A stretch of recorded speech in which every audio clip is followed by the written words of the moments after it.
Bonjour à tous. Dans cette vidéo, je vais vous présenter certaines légendes et croyances sur la venue au monde des bébés que nous avons ici en Alsace. Je vais dans un premier temps vous conter la légende des cigognes du renouveau et ensuite je vous parlerai des roches sacrées qui sont à l'origine de nombreuses croyances sur la natalité. Enfin, je vous raconterai une ou deux histoires quant à des lacs ou des points d'eau qui eux aussi donneraient la vie. Si la légende des cigognes du renouveau est plutôt récente, on va voir qu'au contraire, les mythes liés aux pierres et aux lacs sont beaucoup plus anciens et remontent à l'époque pré-chrétienne et très certainement à l'époque celtique. En ces temps lointains, le bon Dieu, créateur de toutes choses, se promenait dans le jardin d'Éden. Après avoir achevé sa création, il prit le temps de l'admirer en la parcourant de long en large. Il observa aussi bien la course des astres que la délicatesse d'une rose et son parfum envoûtant. Son regard passa tour à tour des collines verdoyantes, des steppes arides et jaunies, des forêts luxuriantes, des étendues rocailleuses et rugueuses, des sommets élevés et enneigés, baignant dans des eaux transparentes des lacs glaciaires, des volcans fumants crachant tels des dragons lave et cendres, des geysers bouillonnants, des icebergs flottant sur les flots sauvages des mers septentrionales. Il était ravi de la diversité qu'il avait su donner à sa réalisation, ainsi que de sa richesse, avec les innombrables variétés des différents règnes, qu'ils soient minéral, végétal ou animal. Quelle chose incroyable qu'est la vie sous toutes ses formes. Et quel bestiaire insolite que tout ce petit peuple qui arpentait son territoire de bien étonnante manière, en planant, nageant, galopant, rampant, sautant ou grimpant. Plus tard, il porta son regard sur une région qu'il appréciait particulièrement car elle inspirait la sympathie et la douceur de vivre. De prospères et joyeuses vallées fleuries découpaient un massif montagneux au sommet arrondi en ballon. Des châteaux à la fois pittoresques et puissants pointaient leurs donjons crénelés vers le ciel. Les villes alignaient des maisons et des tavernes aux toits de tuiles vermillonnées et vernissées. De petites églises coquettes au clocher à bulles, une mosaïque de pâtures et de forêts, de vergers et de vignobles, de champs et de chaumes, de lacs et de grottes. Malgré sa fierté, le bon Dieu estimait qu'il manquait quelque chose pour que tout soit en ordre, il manquait un oiseau emblématique. Il en avait doté les champs, les forêts et même les villes de bien des espèces, mais aucune d'entre elles n'était parfaitement assortie à l'Alsace. Alors qu'il admirait les magnifiques boutons floraux d'une blancheur immaculée d'un prunier, il décida d'en emprunter des pétales, les jeta dans les airs et créa en l'espace d'un souffle les cigognes, symbole du printemps et du renouveau. C'est ainsi que les cigognes devraient partir d'Alsace chaque automne pour revenir chaque printemps, annonciatrices du renouveau et de la vie recommençant un nouveau cycle, vierges à l'image de leur plumage blanc. L'histoire raconte qu'un jour d'automne, alors qu'elles repartaient vers des terres plus agréables pour passer la saison hivernale, elles survolèrent la belle région du Sundgau. Sous leurs ailes déployées s'étendait un gigantesque champ de bataille. Le spectacle était à la fois effrayant et désolant. Les cigognes, porteuses de paix et d'espoir, se posèrent au milieu des corps sans vie et des nuées de corbeaux qui se repaîtraient des cadavres. « Pourquoi un tel carnage ?»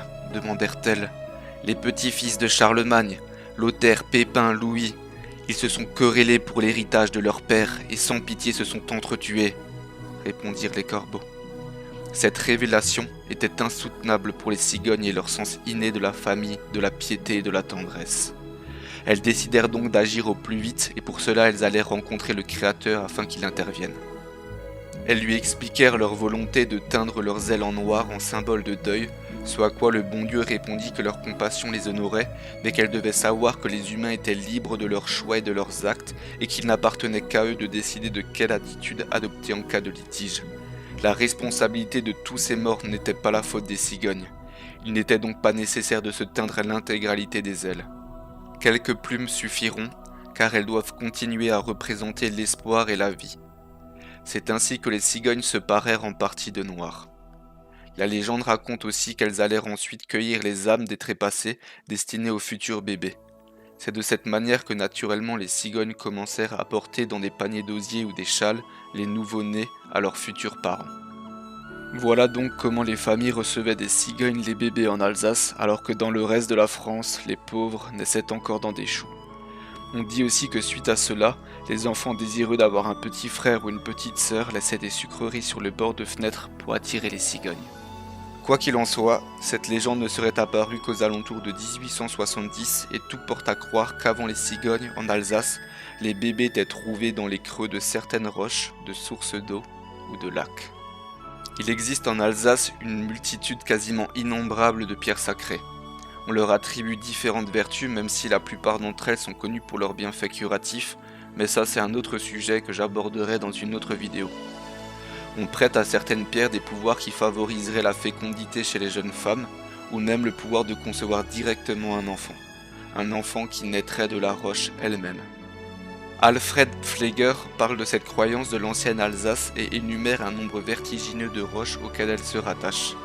Parmi elles, on peut citer la Kinderfelsen, roche aux enfants non loin de Schirmeck, une autre Kinderfelsen entre Saulsure et Salles, le rocher au violon dans la vallée de la Lièvre, la pierre table ou Puppelstein, pierre à bébé près de Rimbach, aussi appelée table des sorcières. Les mamans répondaient fut un temps aux enfants désireux de savoir d'où ils venaient que la sage-femme était allée les chercher à la Puppelstein. Il en existe d'autres, celle d'Oberbruck, celle de Molo près de Saint-Amarin, la Kindelstein de Brubach, etc. Il en existe aussi plusieurs dans le département des Vosges. On dit que les fées nourrissent et soignent les enfants qui y naissent et qu'on va y chercher. Également dans le territoire de Belfort et dans l'Allemagne et la Suisse voisine. Mais on prête aussi ces pouvoirs à l'eau en général et à des lacs parfois. Non loin de chez nous, il y a le Titisee près de Fribourg en Allemagne qui est le lac des petits-enfants. Titi étant un petit enfant, un marmot. Différentes légendes allemandes se rattachent à ce lieu. Une légende alsacienne dit que les femmes voulant avoir un enfant devaient faire un vœu au-dessus d'un Kinderbrunnen, un puits aux enfants. Il en existe un près de la cathédrale de Strasbourg, habité par un gnome et qui serait relié au lac souterrain de la cathédrale. C'est ici que jouent les âmes des enfants en attendant de naître. Une fois le vœu fait, le gnome prend sa barque, pêche une âme et va la déposer sur la pierre au bord du puits. Et c'est ensuite à la cigogne de jouer son rôle. Il existe également des Kinderbrünnlein, des fontaines aux enfants. Il est intéressant de voir que l'on retrouve presque uniquement ces légendes de roches aux enfants et de fontaines, puis lacs aux enfants, dans des régions montagneuses habitées fut un temps par des peuples celtes. On pense que ces tribus semi-nomades ont commencé à s'installer en Alsace il y a 4000 ans, et on trouve des traces des Éduennes dans le Sundgau dès le 8e siècle avant Jésus-Christ. Cette région, principalement le Haut-Rhin, sera occupée à tour de rôle par des tribus germaniques telles que les Suèves au 1er siècle avant Jésus-Christ, puis par les Romains au même siècle. La tribu des Tribocs s'installera au nord de la plaine d'Alsace et les Suèves resteront présents non loin. Ainsi de suite avec l'arrivée d'autres tribus germaniques, la chute de l'Empire romain, les invasions franques et allemandes, etc. Mais d'où pourrait bien venir le mythe de roche aux enfants? Le lien entre roche, menhir et celte peut paraître évident. Même si on pense que les Celtes les ont utilisés et compris d'une manière ou d'une autre, et qu'ils en ont érigé, certains affirment que les menhirs sont en réalité un héritage de peuples ayant précédé les Celtes. Quoi qu'il en soit, on obtient une autre explication avec le culte de Mithra. Cet ancien dieu du Proche-Orient et d'Inde était un dieu solaire et considéré comme un sauveur. Mithra serait même né un 25 décembre et son culte sacraliserait le sang. J'imagine que cela vous rappelle quelque chose. Certains diront que la religion chrétienne s'en est inspirée et d'autres diront plutôt que le culte de Mithra était une révélation pré-chrétienne, une sorte d'intuition avant la véritable révélation christique. Mais ce qui nous intéresse ici, c'est que le mythe dit que Mithra serait né d'un rocher. Ce culte de Mithra venu d'Inde s'est répandu dans le monde grec puis dans le monde romain et les Romains l'auraient ramené avec eux jusqu'ici en Alsace.